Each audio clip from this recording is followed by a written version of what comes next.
Hi everyone, आज के इस लेक्चर में आप सभी का स्वागत है। आज हम पढ़ेंगे उपसंयोजी यौगिकों में बंध का निर्माण कैसे होता है और अणु बंध का निर्माण क्यों करते हैं उसके बारे में।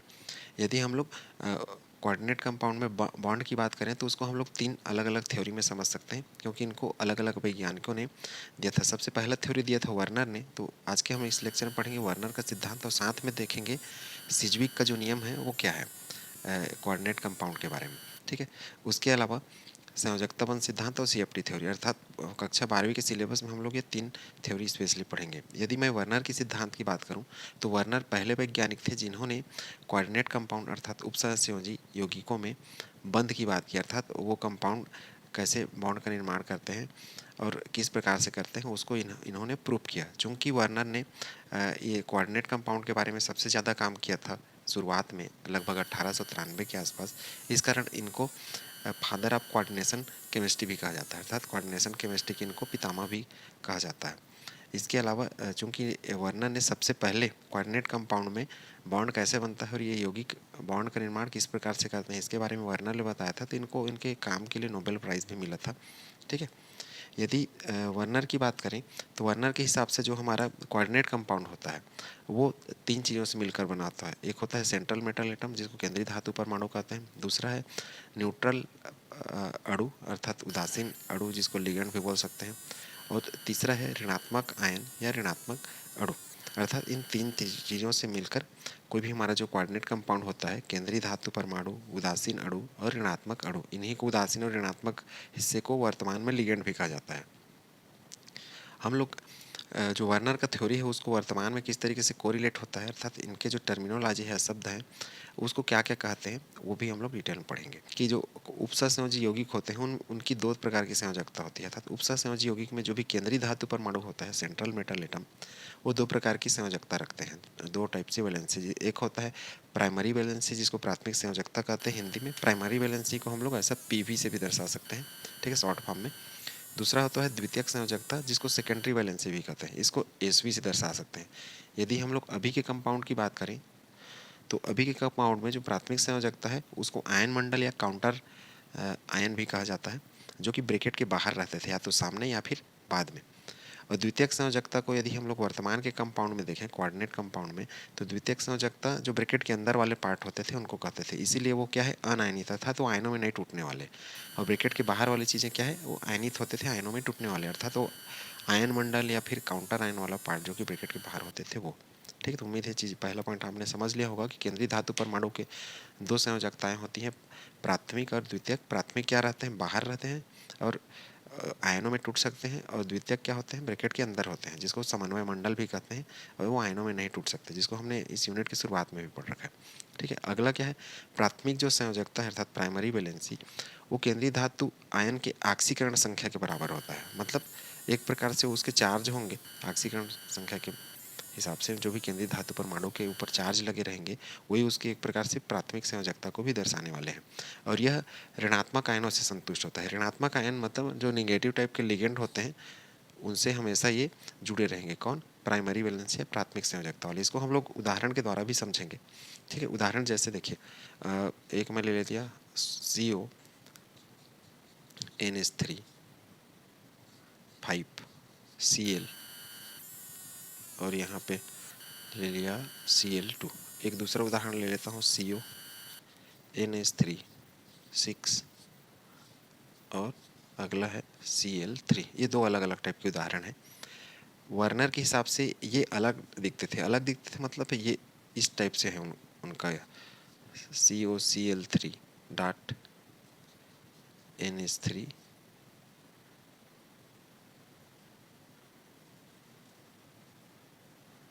Dot 5NH3। मतलब ये जो कंपाउंड नीचे जो लिखा हूँ ये वाला, ये वर्नर किसी हिसाब से ऐसा दिखता था सूत्र में। इसको मैंने अपने समझने के लिए आधुनिक हिसाब से ऐसा बना रखा है। ठीक है, और ये तो हमने आधुनिक के हिसाब से बनाया है, वर्नर के हिसाब से ये ऐसा दिखता था COCl3 डॉट 6NH3। ठीक है, ये वर्नर के हिसाब से इसका सूत्र है, ऊपर जो लिखे हैं वो। तो हम लोग इसमें समझते हैं, जो मैं ये बनाया हूँ इसमें, कि प्राथमिक और द्वितीयक। प्राथमिक इसको कहा जा रहा है, ये जो आउटर में है ना इनको, जो कि हमेशा ऋणात्मक आयनों से संतुष्ट होगा। और मतलब इसी के आधार पर क्या होगा, जो केंद्रीय धातु परमाणु रहेगा उसमें ऑक्सीकरण अंक डिसाइड होंगे या ऑक्सीकरण अंक को दिखाएगा ये। यदि प्राथमिक संयोजकता की बात करूं तो यह अदिशात्मक, अदिशात्मक मतलब इसको किसी भी दिशा में अरेंज किया जा सकता है जब इनका हम लोग स्ट्रक्चर बनाए, किसका, जो ये कंपाउंड है इनका स्ट्रक्चर बनाए। मतलब ये जो प्राथमिक संयोजकता रहेंगे इसको किसी भी दिशा में, जो जो भी दिशाएं होती हैं एक्स वाई जेड डायरेक्शन, उसके किसी भी डायरेक्शन में रख सकते हैं, इनका जगह कोई फिक्स नहीं है, ठीक है। इसलिए इसको बोला जा रहा है अदिशात्मक। और साथ में यह क्या है, आयनिक प्रकृति के। आयनिक मतलब इनको जब जल में डालेंगे तो अपने आयनों में टूट जाएंगे, ठीक है, इसलिए बोला जा रहा है इसको आयनिक प्रकृति। यौगिक की ज्यामिति को निर्धारित नहीं करता। यौगिक की ज्यामिति को निर्धारित नहीं करता का अर्थ है कि ये जो सीएल है बाहर में लगे हुए हैं, ऐसा कोई भी ऋणात्मक चीज़, जरूरी नहीं है यही रहे सीएल, मैं सीएल को ले रखा हूँ, तो ये डिसाइड नहीं करता कि ये जो कोबाल्ट का कंपाउंड है इसका स्ट्रक्चर कैसे होगा। डिसाइड करने वाला ये अंदर का है, जो ब्रैकेट के अंदर है वो, ठीक है, जिसको द्वितीयक संयोजकता पढ़ने वाले हैं। और इनको जब संरचना बनाया जाएगा तो ये जो बाहर में है ऐसे सीएल वाले, जो कि रियल में ऐसे होते थे इनके सूत्र के हिसाब से, जो मैं इसको रखा हूँ चौकोर डिब्बा में, तो इनको हम लोग हमेशा डॉट लाइन स्ट्रक्चर से दिखाएंगे। डॉट मतलब बिंदु बिंदु वाले संरचना से, ये इनका पहचान रहेगा, ठीक है, किसके हिसाब से, वर्नर के हिसाब से। यदि हम लोग द्वितीयक संयोजकता की बात करें, क्योंकि वर्नर ने दो संयोजकता बताया था, एक आयनित होता है, आयन मंडल में होते थे जिसको काउंटर आयन भी बोल रहे हैं, ये वाला काउंटर आयन वाला पार्ट, ठीक है। ये सामने भी हो सकता है, जैसे पोटेशियम वगैरह रखते थे कि फोर ऐसा करके, तो हम लोग जो वर्नर ने उदाहरण दिया था उसको समझ पा रहे हैं, ठीक है। यदि द्वितीयक संयोजकता की बात करूं तो यह उप सहसंयोजन संख्या, उप सहसंयोजन मतलब कोऑर्डिनेशन नंबर के बराबर होता है। तो द्वितीयक संयोजकता होता है इस ब्रैकेट में, जैसे इस कोबाल्ट का कोऑर्डिनेशन नंबर 6 है, तो ये जो ब्रैकेट में है ना ये, या फिर 5 और एक 6, ये इनको बोल रहे हैं हम लोग द्वितीयक संयोजकता, मतलब NH3 और ये Cl को। यह ऋणात्मक या उदासीन अणुओं से संतुष्ट होता है। ऋणात्मक या उदासीन का अर्थ है कि जो द्वितीयक संयोजकता है उसमें ऋण आयन को भी उपयोग कर सकते हैं। जैसे ऋण आयन को किस में और प्रयोग करते थे, प्राथमिक में भी कर सकते थे। मतलब जो ऋणात्मक लिगेंड रहेगा निगेटिव टाइप का, वो दोनों टाइप का काम करेगा।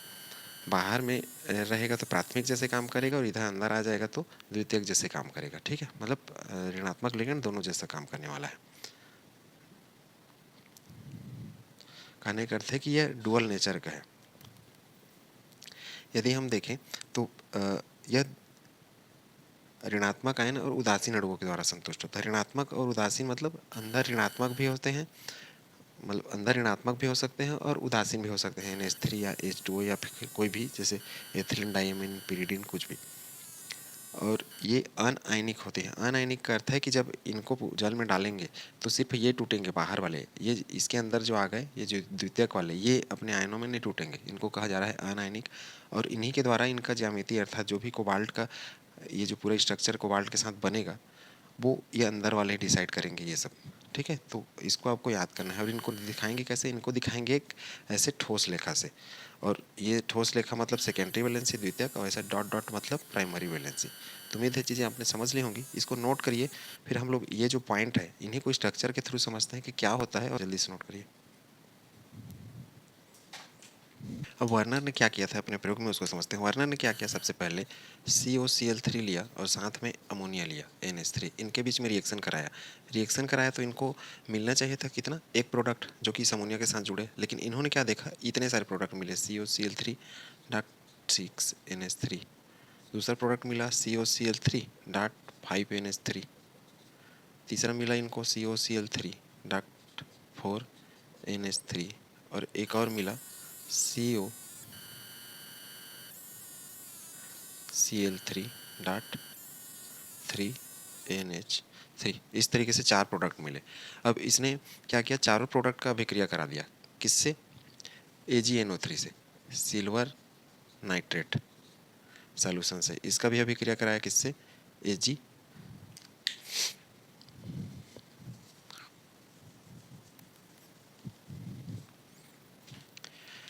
इसके बाद क्या किया इसने, इन चारों का अभिक्रिया करा दिया अलग अलग AgNO3 सॉल्यूशन से। वैसे ये भी AgNO3 सॉल्यूशन या विलियन, इसका भी अभिक्रिया AgNO3 से, इसका भी अभिक्रिया AgNO3 से। क्या देखा, जब ऊपर वाले में जिसमें 6NH3 लिखा था, इसका अभिक्रिया कराया इसने, तो इसको जो सिल्वर क्लोराइड रहता था उसके 3 अणु मिले, ठीक है। नीचे वाले को कराया इसने, इसको सिल्वर क्लोराइड के 2 अणु मिले। इसका नीचे का कराया तो इसको सिल्वर क्लोराइड का 1 अणु मिला, AgCl। नीचे वाले को कराया तो इसको कोई अणु नहीं मिला, मतलब सिल्वर क्लोराइड का एक भी अणु नहीं मिला। और जो मतलब यहाँ पे सिर्फ, और ये क्या चीज़ था, सिल्वर क्लोराइड का पीपीटी था, अवक्षेप। अवक्षेप ये भी सब क्या थे, अवक्षेप थे, मतलब नीचे तली में बैठते गए। अब इनका रंग अलग अलग था। रंग मतलब ऊपर वाला जो कंपाउंड मिला सिल्वर क्लोराइड का 3 अणु, ये पीला रंग का था, ये बैगनी रंग का, ये हरे रंग का, और जो नीचे मिला ये था गुलाबी रंग का। यहाँ पर अवक्षेप तो नहीं मिला, यहाँ पे सिर्फ विलयन मिला इसको। तो इस आधार पर इसने क्या है अपना फिर नियम बनाया कि 2 कंपाउंड आपस में क्रिया करा रहे हैं तो सिर्फ एक न मिलने के बजाय 4 क्यों मिल रहा है अलग अलग। तो इसने फिर यही संयोजकता बताया, प्राथमिक संयोजकता, द्वितीयक संयोजकता क्या होते हैं और क्या होते हैं। यहाँ पे ये जो 3 AgCl मिलने का कारण है मुख्य रूप से देखिए COCl3 6NH3, COCl3.6NH3। इसको और कैसे लिख सकते हैं, अभी के हिसाब से यदि लिखें तो CO ऐसे लिखेंगे और NH3 को इस तरीके से 6 और ये बड़ा ब्रैकेट और ये हो जाएगा Cl3 ऐसे। तो देखिए चूंकि ब्रैकेट के बाहर में 3 है इसलिए क्या देता था, 3 AgCl देता था। किससे क्रिया करके, सिल्वर नाइट्रेट से। AgNO3 का भी क्रिया कराते थे, तो क्योंकि बाहर में है वही आयनों बदल रहा है और वही आयनों बदलेगा इसलिए 3 अणु देगा सिल्वर क्लोराइड का, ठीक है। वैसे ही अगला जो था इसका COCl3.5NH3, इसको हम लोग अभी के हिसाब से देखें तो CONH3 5। अब देखिए ये 6 है और ये 5, तो एक क्लोरीन अंदर आ गया और ये Cl2 अंतर देखिएगा, यहाँ पे 3 है यहाँ पे 2 हो गया, इसी में एक क्लोरीन अंदर चला गया है। चूंकि यहाँ पे 5 था तो एक क्लोरीन अंदर, और इसी को हमने ये शुरू में लिखा है कि जो ऋणात्मक आयन रहेगा वो आपका प्राथमिक संयोजकता और साथ में द्वितीयक संयोजकता दोनों की तरह काम कर सकता है। क्योंकि इसकी वजह से ये जब अंदर आएगा एक एक्स्ट्रा जो था वो, तो उसकी वजह से क्या हो गया, ये जो कोबाल्ट है इसकी संयोजकता पूरी हो गई, कंप्लीट हो गई, इस वजह से ऐसा हो गया। चूंकि बाहर में 2 आयन थे इसलिए इससे हमको क्या मिला, जब सिल्वर नाइट्रेट का घोल डाला हमने तो 2 AgCl मिला, ठीक है। इसी तरीके से यदि देखें COCl3.4NH3, इसको अभी के सूत्र के हिसाब से देखें तो CONH3 ये 4 और ये Cl2 हो गया। अब सिर्फ एक क्लोरीन बचा, चूंकि एक था तो एक ही आयन में बनेगा सिल्वर नाइट्रेट से अभिक्रिया करके जब सॉल्यूशन डालेंगे तो इसका सिर्फ एक ही अवक्षेप मिला, अर्थात एक ही अणु मिलता था नीचे, इसके 2 अणु मिलते थे, अर्थात 2 मोल मिलते थे जब सिल्वर नाइट्रेट से अभिक्रिया कराते थे तो, ठीक। तो उम्मीद है आप कंपाउंड का संरचना समझ पा रहे होंगे। ये आपका वर्नर के हिसाब से है और ये अभी ऐसा दिखता है, इसको प्राथमिक बोलता है, बाहर वाले को वर्नर और अंदर वाले को क्या है बोलते हैं, द्वितीयक। अभी की स्थिति में इसको क्या बोलते हैं, समन्वय मंडल या उपसंयोजन मंडल कहा जाता है, और इसको कहा जाता है काउंटर आयन या आयनन मंडल। इसीलिए ये आयनों बदलता था, देखिए आयनित होता है और अनायनित, वहाँ पे लिख रखा हूँ समन्वय मंडल और आयन मंडल, ये समन्वय मंडल और ये आयन मंडल। तो इस तरीके से आप इसको कन्वर्ट करेंगे। वैसे लास्ट वाला देखें COCl3.3NH3, तो ये ऐसा दिखेगा CONH3 3 और ये Cl3, बाहर में कुछ भी नहीं है इसलिए यहाँ पे क्या है, कुछ नहीं मिला, ठीक, खाली, अर्थात कोई आयन नहीं मिला उसको, बस कलर मिला गुलाबी रंग का। तो उम्मीद है चीज़ें आपने समझ ली होंगी कि बाहर में जितने आयन हैं उस हिसाब से इसके अणु बनते हैं, और अणु बनते हैं इस हिसाब से इनकी संयोजकता भी डिसाइड की जाती है। तो इसको उसने प्राथमिक बोला और अंदर वाले को द्वितीयक बोला। तो शुरुआत में उसके काम अच्छे थे इस टाइप से, इस वजह से उसने ऐसा किया। इसको नोट करिए, फिर हम लोग इनका संरचना समझते हैं कि वर्नर के हिसाब से इनकी संरचना कैसे बनाएंगे, ठीक है।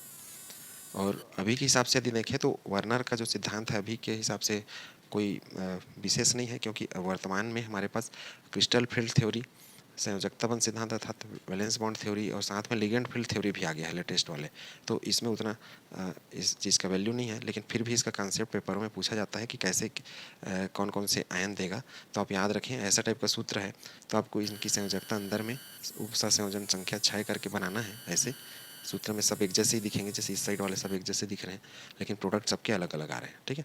तो इनको आप संतुलित कर लेंगे। ये 4 है तो यहाँ से 2 एक्स्ट्रा करके ऐसे 6, 4 और 2 6, एक कम कर दिया, 5 और 1 6, फिर 3 में से एक कर किए, फिर कम, और यहाँ पे सब अंदर चला गया, ठीक है। नोट करिए जल्दी। सबसे पहले ये संरचना समझ रहे हैं, इन दोनों का एक ही संरचना बनेगा COCl3 वाला, मतलब ये COCl3.6NH3, जिसको अभी के हिसाब से ऐसा लिख सकते हैं। ठीक है, ये कैसा बनेगा, कोबाल्ट बीच में रहेगा ऐसे। अब देखिए प्राथमिक संयोजकता कितनी है, 3 है। तो प्राथमिक संयोजकता हमने पढ़ा है कि उसका नेचर दैसिक नहीं होता, अर्थात अदैसिक होता है, किसी भी दिशा में रख सकते हैं। तो इस तरीके से Cl Cl इस तरीके से Cl किसी भी दिशा में आप इसको रख सकते हैं, इसमें के लिए आप क्या है, स्वतंत्र है। और बाकी साइड पे क्या रखने हैं, NH3 रखने हैं। तो बाकी साइड पे NH3 रख लीजिए, NH3। ये चूंकि क्या है, उपसहसंयोजक बंध बनाता है, और ये डॉट डॉट वाला क्या है, ये आयनिक बंध बनाते हैं। आयन मंडल वाले आयनिक बंध बनाएंगे बाहर वाले, और ये अंदर वाला इसके साथ क्या बनता है, उपसहसंयोजक अर्थात कोऑर्डिनेट बॉन्ड बना पाएगा। इसलिए हम लोग एरो का निशान ऐसा बना रहे हैं, NH3, ऊपर से भी एक ले लो NH3, नीचे से भी NH3 NH3, और ये NH3। तो उम्मीद है चीज़ें आपने समझ ली होंगी। इसी तरीके से ये वाला स्ट्रक्चर देखिए, दूसरा वाला, इसको नंबरिंग कर देते हैं, ये पहला, दूसरा, तीसरा, चौथा, ऐसे ही सबका कर सकते हैं। अगला देखिए क्या रखेंगे, ये अपना पहला वाला हो गया। दूसरा यदि स्ट्रक्चर देखें तो कोबाल्ट को क्या करेंगे, बीच में रखेंगे। उसके बाद NH3, एक NH3 हो गया, दूसरा NH3, तीसरा NH3, चौथा NH3,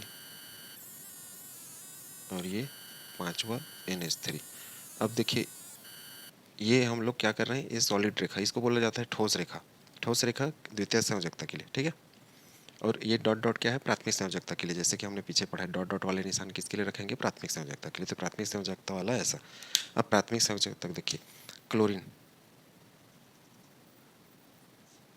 क्लोरीन ये प्राथमिक संयोजकता, लेकिन क्लोरीन अंदर में भी है, तो द्वितीयक संयोजकता जैसे काम कर रहा है। इसलिए हम लोग क्या करेंगे, इसके लिए एक डॉट लाइन भी लगाएंगे। ये दिखाएगा कि क्लोरीन प्राथमिक संयोजकता भी दर्शा रहा है, और क्या दर्शा रहा है, द्वितीयक संयोजकता। ये वाला क्लोरीन, बाकी दो क्या है, प्राथमिक वाले हैं। तो किसी भी दिशा में रख लो, एक इधर रख लो और दूसरा इधर। जरूरी नहीं यहाँ रखे, किसी भी साइड पे रख सकते हैं। क्यों, क्योंकि इनका दिशा नहीं होता है फिक्स, लेकिन इनके दिशा है। जैसे ये NH3 लिखा हूँ, ये फिक्स इन्हीं दिशाओं से आएंगे, ये नहीं बदलेंगे कभी, NH3। तो इस तरीके से इनका स्ट्रक्चर बनाया जाता है, किसके हिसाब से, वर्नर के हिसाब से, ठीक है।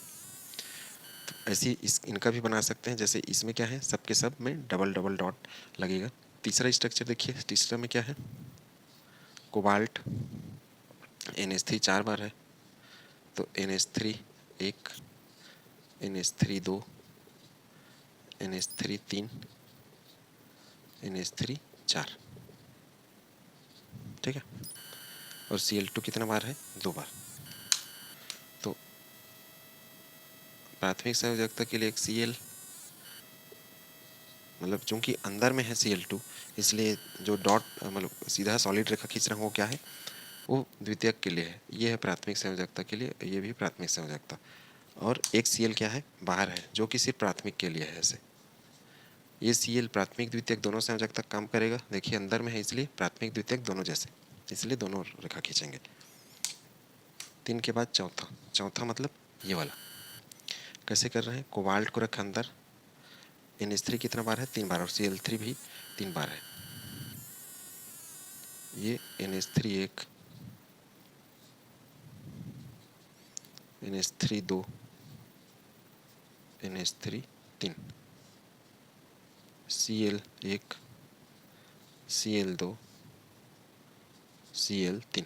इस तरीके से यहाँ पे कोई अब चूंकि क्या है, ये जो Cl है, ये जो Cl है द्वितीयक है। इसके अलावा Cl चूंकि ऋणात्मक वाला है, तो प्राथमिक की जैसा भी काम करेगा। इस कारण क्या करेंगे, इसमें ऐसा डॉट डॉट का लाइन बनाएंगे। तो उम्मीद है संरचना बनाना आपने सीख लिया होगा। इसको नोट करिए, फिर हम लोग इसके क्वेश्चन समझते हैं कि कैसा क्वेश्चन इसमें पूछा जा सकता है। अब चलिए देखते हैं इसका क्वेश्चन। सबसे देखिए, प्राथमिक और द्वितीयक संयोजकता और कुल आयनों की संख्या ज्ञात कीजिए। इसको सबसे पहले इस टाइप से क्वेश्चन है, इन सभी में प्राथमिक द्वितीयक संयोजकता और कुल कितने धन आयन कितने ऋण आयन है, टोटल आयन कितने होंगे वो समझिए। इस टाइप से कुछ दिया रहेगा तो इसको आप कन्वर्ट कर लीजिएगा। कैसे कन्वर्ट कर सकते हैं इसको, और कैसे लिख सकते हैं, CO H2O 6 और ब्रैकेट लगा के बाहर में Cl3। अब देखिए प्राथमिक संयोजकता मतलब इसको क्या बोल सकते हैं, प्राइमरी वैलेंसी। प्राइमरी वैलेंसी इसमें कितना है, प्राइमरी वैलेंसी मतलब ये बाहर का प्राइमरी वैलेंसी है इसका 3। सेकेंडरी वैलेंसी मतलब इस ब्रैकेट के अंदर H2O कितना बार है, 6 बार। तो सेकेंडरी वैलेंसी मतलब द्वितीयक संयोजकता, इसको कितना 6। PV मतलब प्राइमरी वैलेंसी प्राथमिक संयोजकता, द्वितीयक संयोजकता को SV से सेकेंडरी वैलेंसी से दर्शा रहा हूँ, ब्रैकेट के अंदर वाले को 6। अब यदि आयन की बात करूँ तो ये यहाँ से टूटेगा तो ये 3 आयन देगा, तो ये बड़ा ब्रैकेट हो जाएगा धन आयन और ये कितना क्या हो जाएगा, ऋण आयन।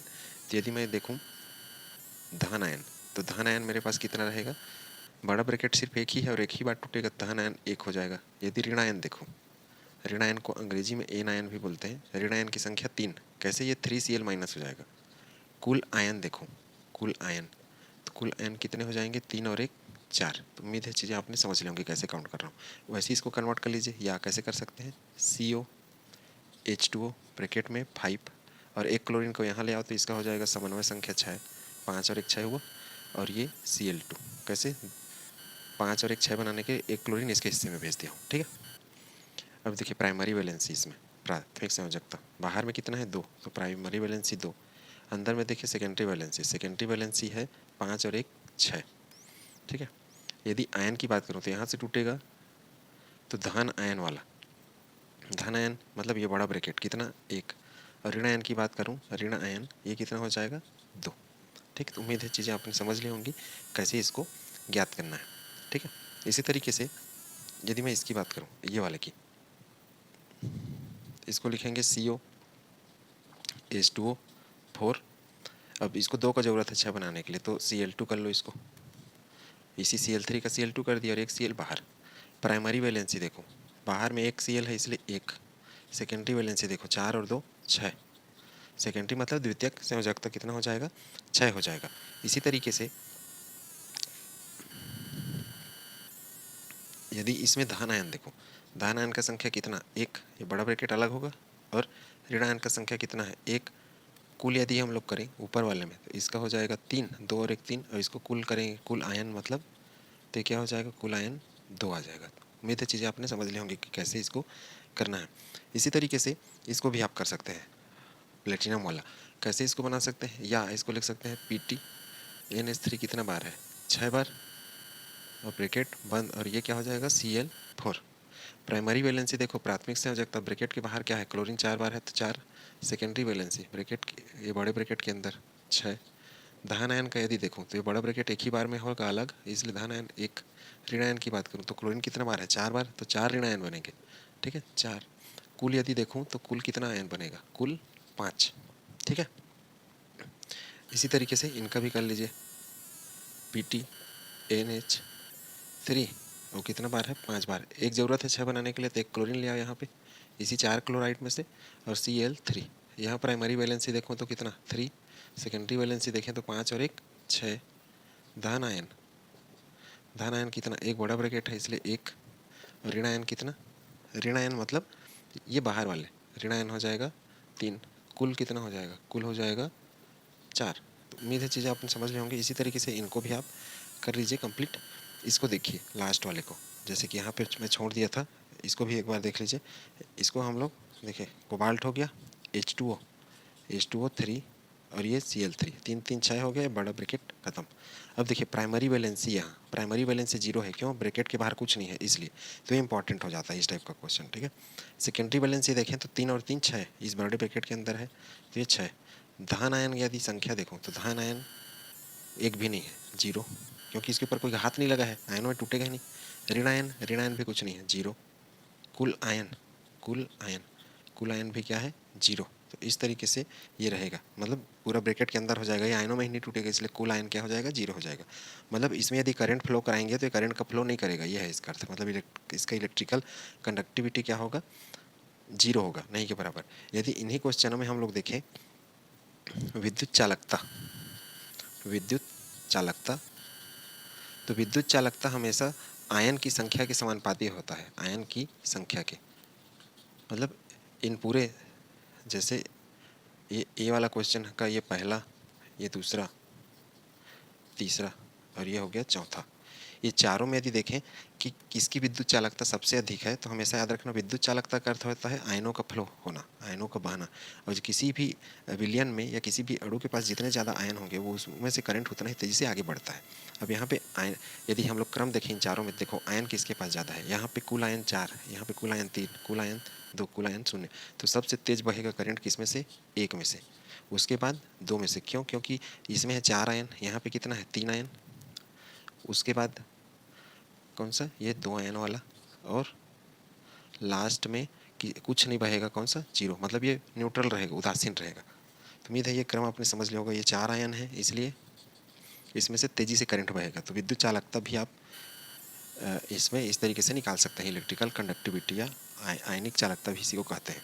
ठीक, इसमें भी आप आयनिक चालकता निकाल सकते हैं आयनों की संख्या के आधार पर। और यदि आयनों की संख्या समान हो जाए तो उनमें चार्ज के आधार पर करते हैं। चार्ज मतलब कितने उनके ऊपर ऑक्सीकरण अंक है उस हिसाब से। तो जिसमें ऑक्सीकरण अंक मान ज़्यादा रहेगा वो ज़्यादा आयनों का फ्लो करेगा। ठीक है, तो ये इसका सामान्य क्वेश्चन। इसको यदि देखें तो क्या हो जाएगा, Pt NH3 4 Cl2, तब तो होगा 6, 4 और 2 6, और ये Cl2। प्राइमरी वैलेंसी देखें तो यहाँ पे 2, सेकेंडरी वैलेंसी मतलब द्वितीयक संयोजकता कितना हो जाएगा, 6। धन आयन 1 होगा, ऋण आयन कितना हो जाएगा, ऋण आयन यहाँ पे हो जाएगा 2, कुल हो जाएगा 2 और 1 3। इसी तरीके से इसमें आप ज्ञात कर लीजिएगा, इसको मैं सीधा कर रहा हूँ ज्ञात, Pt NH3 2 और ये Cl4 ब्रैकेट बंद। यहाँ प्राइमरी वैलेंसी देखो तो 0, सेकेंडरी वैलेंसी है यहाँ पे 6, 4 और 2 6, ब्रैकेट के बाहर कुछ नहीं है इसलिए प्राथमिक संयोजकता क्या हो जाएगा, 0। ठीक है, इसी तरीके से यदि धन आयन देखो तो ये भी 0, ऋण आयन देखो तो 0, कुल आयन इसमें क्या हो जाएगा, 0। क्यों? क्योंकि इसके ऊपर में कोई धन या ऋण आयन नहीं लगने वाला, ये अपने आयनों में नहीं टूटता है। तो इस तरीके से आप इनके क्वेश्चन कर पाएंगे। उम्मीद करता हूँ आपने वर्नर का सिद्धांत और इससे संबंधित क्वेश्चन समझ लिया होगा। यदि इनमें चालकता की बात करूँ बी वाले में, तो देखो ये हमारा पहला, दूसरा, तीसरा, चौथा और ये पाँचवा। इन सब में यदि विद्युत चालकता के क्रम की बात करूँ, विद्युत चालकता तो हमने पढ़ा है, विद्युत चालकता मतलब आयनों की संख्या के समानुपाती, आयनों की संख्या जिसमें ज़्यादा रहेगा उतना ज़्यादा करंट फ्लो करेगा। ठीक है, तो विद्युत चालकता का यदि क्रम देखें तो इसमें देखिए सबसे ज़्यादा आयन इसमें है 5, फिर इसमें 4, फिर 3 इसमें, और उसके बाद कम इसमें भी होगा और इसमें बिल्कुल भी नहीं है। तो ऐसा यदि देखें तो पहला सबसे ज़्यादा चालकता ये, उसके बाद दूसरा वाला दिखाएगा, उसके बाद यहाँ तीसरा, उसके बाद चौथा, लास्ट में पाँचवा जिसमें कोई आयन ही नहीं है। पहला में कितना है, यहाँ पे 5 है, तो ये 5, इसमें 4 है, इसमें 3 है, और यहाँ पे कितना आ जाएगा, 3 3 6, यहाँ पे 2 आ जाएगा और ये 0। इसको निकालिएगा, इस तरीके से निकालने पे देखिए क्या हो जाएगा, इसको Pt NH3 थ्राइस Cl3 इस तरीके से हो जाएगा, और ये Cl। प्राइमरी वैलेंसी यदि देखें तो 1 होगा, सेकेंडरी वैलेंसी कितना हो जाएगा, 6। धन आयन इसमें देखेंगे यदि ऐसा कटेगा ये ब्रैकेट तो 1 होगा, और ऋण आयन की संख्या यदि देखें तो ऋण आयन की संख्या भी कितनी होगी, 1। तो कुल आयन कितना हो जाएगा, कुल आयन आएगा 2, कुल आयन 2। तो इस तरीके से वर्नर के सिद्धांत में आप किसका विद्युत चालकता किस कंपाउंड में अर्थात किस उपसहसंयोजी यौगिक में अधिक विद्युत चालकता, किस में कम पाया जाता है, ऐसा डिसाइड कर सकते हैं इसकी सहायता से। मतलब जरूरी नहीं है सिर्फ यही कंपाउंड, किसी भी कंपाउंड में कि कितने आयन टूटता है और प्राथमिक द्वितीयक संयोजकता, इस तरीके से आप ज्ञात कर सकते हैं। आज के लिए बस इतना ही। नेक्स्ट टॉपिक में हम लोग बात करेंगे प्रभावी परमाणु संख्या के बारे में। ठीक है, वो क्या होता है और कैसे उसको ज्ञात करते हैं। ठीक, थैंक यू।